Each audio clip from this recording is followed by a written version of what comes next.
Pihak kepolisian angkat bicara terkait dengan pengakuan Rafael Malalangi, 18, yang tiba-tiba namanya hilang dari daftar lulus seleksi Bintara Polri.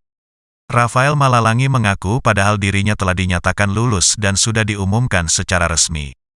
Namun namanya tiba-tiba hilang saat ada pengumuman susulan pada Kamis, tanggal 29 Juli tahun 2021 pagi.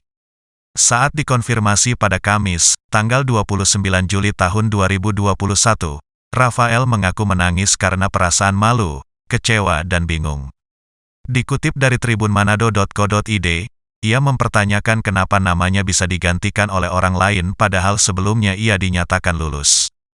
Rafael mengatakan, setelah dinyatakan lulus banyak tetangga dan kerabatnya yang memberikan ucapan selamat.